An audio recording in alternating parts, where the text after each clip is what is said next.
So what if I told you that there was a game, not just any game, but a game being made by one of the current biggest gaming companies in the world that have been dominating the industry for well over a decade now, targeting a very specific niche that may have not reached its full potential yet. And with the right help with this company, it can be set to absolutely explode. What game am I talking about, you may ask?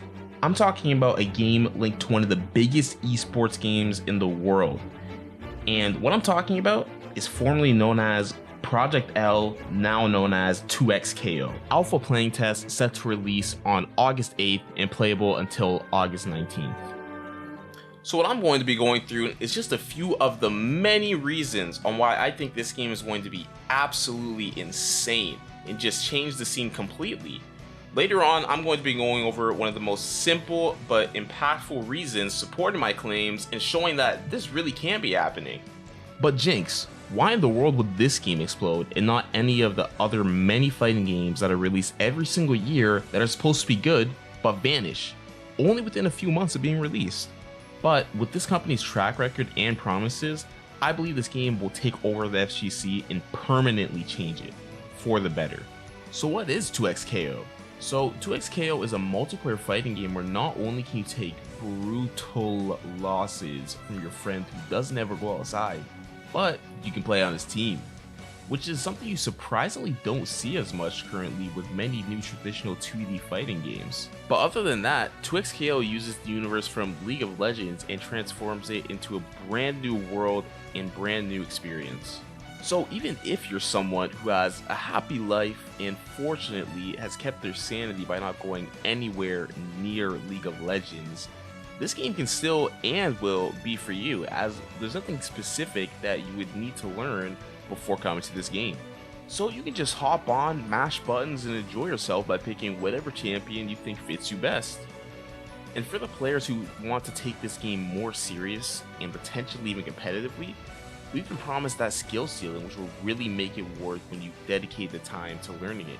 So even with all that being said, as far as some of you are concerned, that could just be me throwing around a bunch of fancy words that mean nothing at all, as many games now that come out will promise plenty but they don't deliver, which is a completely valid point, honestly. But there are many different reasons behind why I think this game specifically is going to change the scene. My first reason being, ironically enough, is that the game is completely free to play. But okay, hold on a second. You may be thinking that out of all of the reasons, why would the game being free change that much drastically for it in terms of fun and longevity? And again, you're right.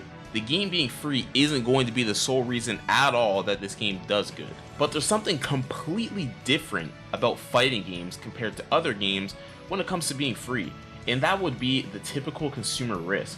When most of you are going to be spending your hard-earned money on a game or use up a slot on your Christmas list, the last thing you want is to buy a game that you don't enjoy or that you think is shit.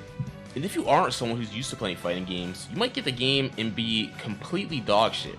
And for some people that will make them want to get better. But for most other people, they honestly just want to hop on the game and have a little bit of fun playing with their friends and not have to think too hard. Just enjoy the experience. But with fighting games, this is a lot harder. And they're typically going to be one-on-one, so there's no team or anything else to bail you out. It's just you against the guy who's been playing Tekken since he was fucking 6 years old. So that's not going to be too fun to play against. And I think it's a real concern for most people. I've had plenty of friends who have bought fighting games because, they just thought it looked fun. But after they see that there's some depth to it and you actually need to learn the game, then they out. And the game's never played again. But not even necessarily just that, but it just becomes a little bit not as fun and just ends up getting dropped. So with this game being free to play, that opens up a huge new door for people who in other circumstances would have no chance of wanting to spend money on the game. So for the people who think the game's worth the try, but not worth the buy, they can download it. There's no commitment. And if there's you and you've played the game, you like the game, and you want your friend to play it as well, they can just download it for free. There's nothing to worry about. As long as they're not one of those weirdos who's going to cry just for you asking them to download a free game, then you should be fine. And bridging to another reason, which is that we finally have a game like this that has a mode where you can play on a team with somebody else and fight alongside them. Typically we see teams in lots of platform fighting games, but not as much for ones like this. The only example I can think of off the top of my head is one of my favorite, and what I think in the past was one of the best fighting games, Dragon Ball FighterZ. Some people don't know this, but FighterZ had a party match game mode, where you can have 6 completely different people all playing in one game at the same time. When playing FighterZ normally, it's a 3v3, with one person controlling the entire team, but with party match, each person gets to choose their own character and do a 3v3 with each person controlling one individual character, which sounds really fun and honestly was extremely fun when looking back at it, when it worked. But there was a real problem setting it back from being something that was used more, and that was the reason being that FighterZ was one of the unfortunate games that didn't have rollback netcode. And what does that mean for the people who don't fully know what rollback netcode is? Pretty much to sum it up, all that means is that sometimes the online play would just be absolutely terrible. Just laggy, glitchy, and sometimes just completely shit. Just a terrible experience when playing online. And with this party match feature specifically, it's something that was only playable online. So can't play it offline, and it rarely works when you're playing it online. Fortunately, it's becoming more of the standard to use rollback netcode for new games, but for the games that didn't have it, they suffered tremendously. For example, a game that I really wanted to get into back when it was getting released around 2020, which was Grand Blue Fantasy, it pretty much got completely killed by COVID, because it came out right around the time when I guess COVID happened. And with that, people are forced to only play the game online, and it was one of the games that still didn't have rollback netcode. So the game just couldn't survive with people not being able to play online and not being able to play in person. So with the party matches and FighterZ, you could only imagine what your internet would be like most of the time. If it's bad enough with 2 people playing against each other, imagine 6. Your internet is literally going to be fighting to stay alive. But now with 2xKO, you can run duos online and you don't have to worry about your internet turning off mid-game. Them having this mode, I think, is honestly huge, because I can only imagine when you're trying to get your friend on a game like this, or just any fighting game in general, and when you finally do, it's just you beating their ass over and over again. Which, like I said, isn't the most fun thing for most people, honestly, if you look at it. So now your friend can download the game and run duels with you online. Even if you're really bad, and even if they're really good, you can have a fun time playing together on the same team and coming up with different team combinations, different combos, all to breeze through the game and have a great time and good experience. And that's the number one thing that I think is important, which is enjoying the game. The reason you're playing these games in the first place is so you can have a good time. Adding on to the game being free, this is not only a free game, but this is a free Riot game. So what does that mean? It means that regardless if you like Riot or not, regardless if you played Valorant or played League of Legends, the truth is, knock on wood, but they haven't missed with a game that they've attempted to bring mainstream yet.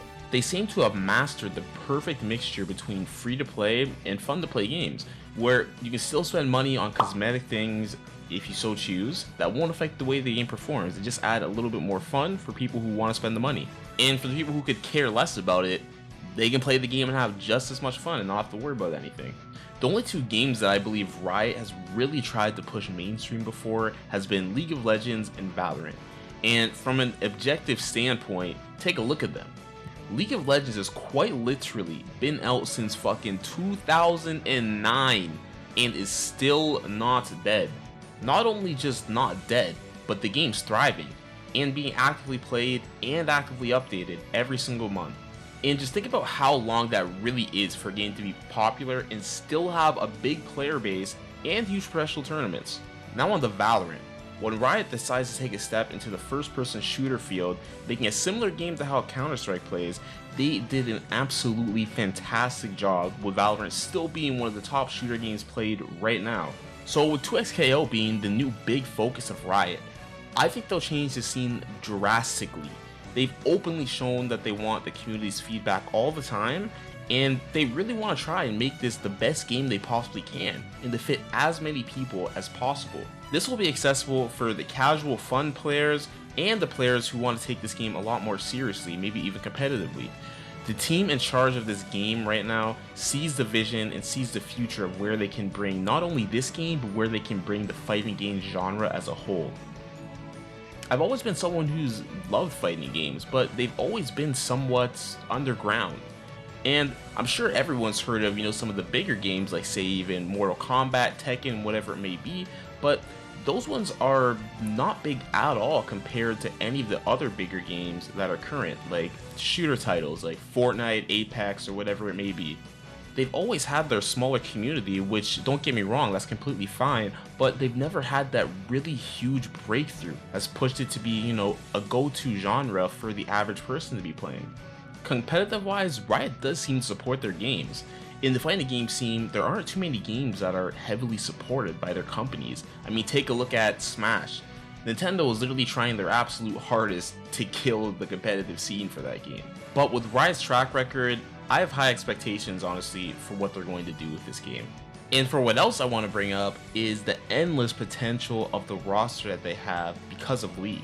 Like I said before, League of Legends has been around since 2009 and still has millions upon millions of players playing monthly, as well as being updated frequently as well. With that much time spent with the game, you'd think that they'd have a pretty big pool of characters to pick from to add to 2XKO, which they do. League has over 100 individual and unique champions that are in the game, 168 to be exact at the time of this recording. Like, seriously, sit down and think about that, because that's absolutely insane. Not any characters that are copies or very similar, all different unique champions with multiple more being released every single year. Pretty much all of these champs have their own group of diehard fans who love playing them and have been attached to those characters for years. Recognizable characters is something huge for games like this and will definitely enhance the experience when players can play the champions they all know and love. And that leads to the even bigger point. League has over 140 million players playing this game monthly. Not 140,000, which would already be a lot, but 140 million. To put that in perspective, checking Steam charts for Tekken 8, which is not only one of the biggest fighting game franchises and longest running, but one of the biggest fighting games that is currently out right now, and it says that there's around 46,000 players. So even if I round that up extremely high to 100,000, that's not even 1% of the players that are currently playing League of Legends monthly. Not even one. And that's not even including Valorant. Since there are people that are die-hard Riot fans and that will give any game that they release pretty much a try. And rightfully so, as they should, because Riot has made two of the biggest games right now that are still popping to this day. So now just imagine the many League addict fans out there. Once they see that there's a new mainstream Riot game that has all of their favorite characters, yeah, it's gonna be insane, it's gonna break records. A fraction of the League players trying this game will make it absolutely explode, and that's not even including players from fighting games and players just trying out new games. I could literally go on for hours giving reasons. Riot's doing everything to make this game succeed. I don't usually believe in gaming companies, to be honest, especially when it comes to promises, but I believe that they can and will make this game succeed, and I better see you trying out the alpha when it releases next month. Link is in the description to sign up. I think this game will forever change fighting games, and I hope I see you there.